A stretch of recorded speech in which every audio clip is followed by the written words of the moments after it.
পথগুলো আজ দূরে দূরে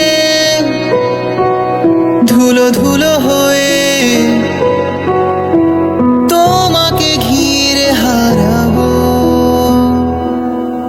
সেই পুরনো ঘর, পুরনো চাদর, সব স্মৃতি হয়ে